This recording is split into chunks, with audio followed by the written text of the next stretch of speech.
Hello everyone, আমি অনুষ্ঠিতি। আমার ব্লগে তোমাদের সবাইকে স্বাগত। এই ব্লগটা আমি স্টার্ট করছি রবিবারের সকাল থেকে। এখন ঘড়িতে বাজে প্রায় 5টা মতো। তো আমরা সকালবেলায় 4:30 নাগাদ উঠে রেডি হয়ে গেছি। এত সকাল সকাল কোনোদিন ঘুম থেকে উঠি না।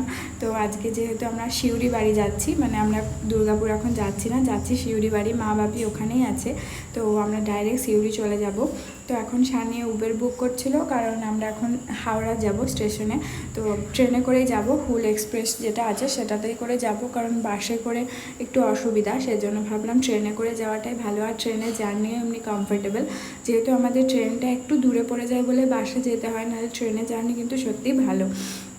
তো এই যে চলে এসেছি হাওড়া স্টেশনের কাছাকাছি। সকালবেলা ছিল, খুব একটা মানে জ্যাম ট্যাম ছিল না।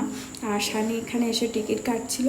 এখানে সকাল থেকে তো চা খেয়ে বেরোনি, তাই ভাবলাম একটু চা খাই, কিন্তু চা ছিল না। খেলাম কফিটা খেতে খুব একটা ভালো ছিল না, কিন্তু কিছু করার নেই। বললাম ঠিক আছে, সকালবেলা একটু ঘুমটা ভাঙার জন্য অন্তত খেতে তো হবে।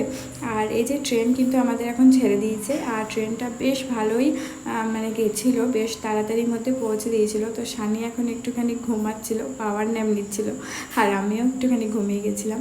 তারপরে আবার একটু চা খেলাম, ঝালমুড়ি খেয়েছি। আর এখন এই যে দুর্গাপুরের উপর দিয়ে যাচ্ছি, কিন্তু দুর্গাপুরে নামছি না, আমরা এখন যাচ্ছি শিউরি। আর তারপরে চাটও খেয়েছিলাম, আর সাথে খেয়েছিলাম শশা।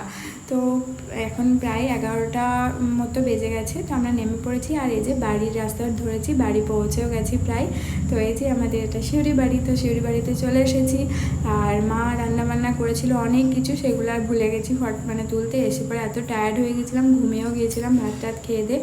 রাত্রেবেলায় আমি একটু চিকেন আর ভাত বানাচ্ছি, আর এদিকে মা বসে আছে, গল্প টল্প করছে।